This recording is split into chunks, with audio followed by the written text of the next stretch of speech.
नमस्कार दोस्तों, welcome back to dialysis with Abhay. आज हम लोग बात करने वाले हैं डायलिसिस क्या होता है, कैसे काम करता है और पेशेंट को क्यों ज़रूरत पड़ती है डायलिसिस। सबसे पहले आज हम लोग समझते हैं किडनी का मेन नॉर्मल फंक्शन क्या है।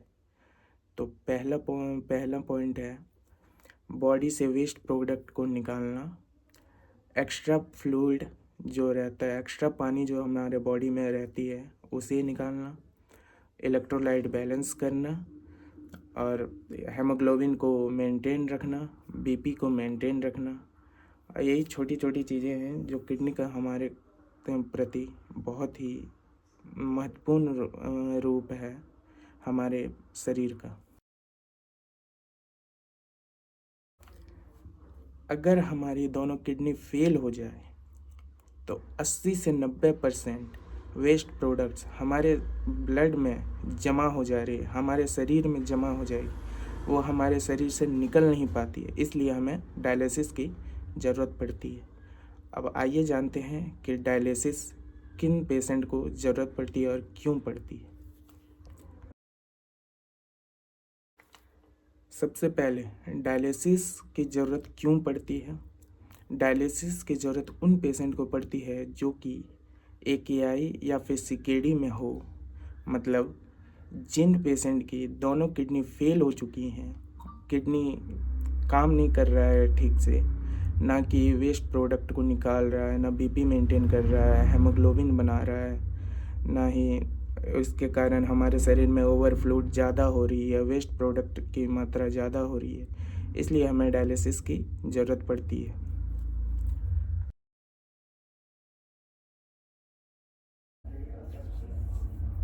तो अब मैं बताने वाला हूँ indication of dialysis. Indication of dialysis क्या होता है, सिंपल भाषा में समझना।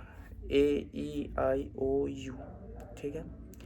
ए से एसिडोसिस, ई से इलेक्ट्रोलाइट इम्बैलेंस, आई से इंटॉक्सिकेशन पॉइजनिंग, ओ से ओवरलोड फ्लूइड और यू से यूरेमिक सिम्टम्स। ये पांचों दिमाग में बैठा लेना इंडिकेशंस ऑफ डायलिसिस है, ठीक है।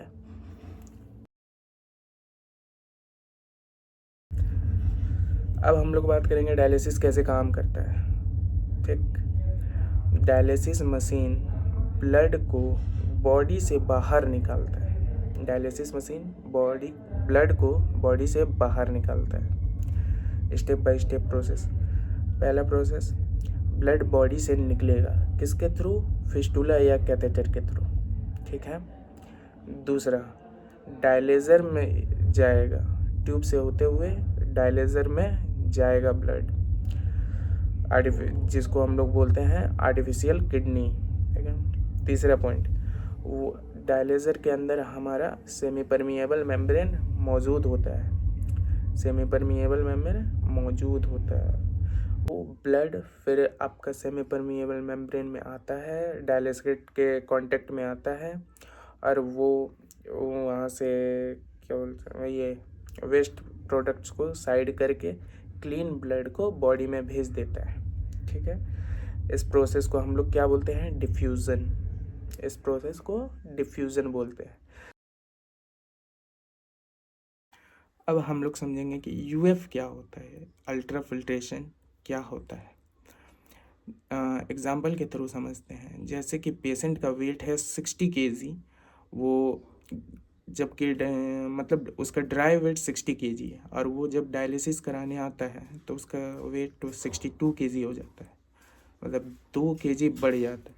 तो हम लोग ये समझेंगे कि उसके बॉडी में 2 लीटर फ्लूइड बढ़ चुका है, जो कि हमारी किडनी काम नहीं कर रहा है तो वो फ्लूइड निकाल नहीं पा रहा है, तो 2 लीटर फ्लूइड हमारे शरीर में बढ़ चुका है। तो हम लोग डायलिसिस में UF को सेट करेंगे 2 लीटर, ताकि उसके वो जो 2 kg बढ़ा के आया है वो 2 लीटर हम पानी हम लोग निकालेंगे तो उसका मैनेज हो जाएगा, 60 kg पे आ जाएगा।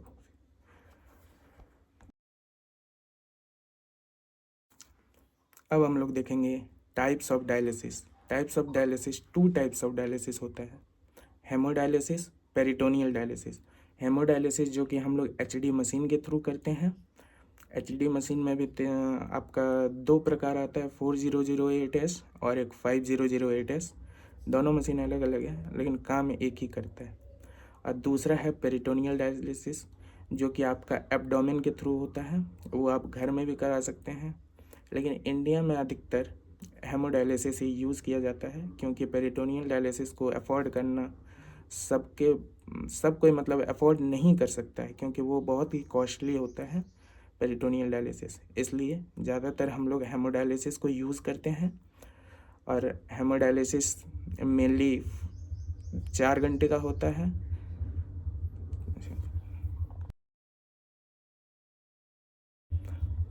अब हम लोग देखेंगे डायलिसिस के दौरान कॉम्प्लिकेशंस क्या क्या हो सकती है। डायलिसिस के दौरान कॉम्प्लिकेशंस जैसे कि बीपी लो हो जाता है, डायलिसिस के दौरान पेशेंट को क्रैम्प आने लगता है, डायलिसिस के दौरान वोमिटिंग लगता है पेशेंट को, हेडेक होता है, फीवर आता है, उसके बाद एयर एम्बोलिज्म हो सकता है। ये रेयर है बट सीरियस कंडीशन है एयर एम्बोलिज्म। ये इसलिए हम लोग हर आधे घंटे में वाइटल्स को मॉनिटर करते हैं, ABG भेजते हैं हर 1.5-2 घंटे में, 1-1.5 घंटे में, कि उसका पोटेशियम लेवल क्या है, सोडियम कितना कम हुआ, पोटेशियम कितना कम हुआ, यूरिया कितना कम हुआ, वो ABG में हम लोग देखते हैं। उसके बाद तेरा वाइटल्स चेक करते हैं हम लोग हर आधे घंटे में कि BP कितना है, नॉर्मल है या कम हो रहा है, या फिर सैचुरेशन चेक करते हैं, हार्ट रेट चेक करते हैं, और RBS चेक करते हैं। शुगर लेवल भी डाउन होता है डायलिसिस के दौरान, तो हम लोग वो चेक करते रहते हैं। तो आज के लिए इतना ही। नेक्स्ट वीडियो में हम लोग बात करेंगे डायलिसिस मशीन कैसे काम करता है, डायलिसिस मशीन के पार्ट्स के नाम, और डायलिसिस मशीन का पूरा प्रैक्टिकल मैं दिखाऊंगा अगले वीडियो में। मैं वीडियो डाल दूंगा शॉर्ट्स में, आप लोग देख लीजिएगा।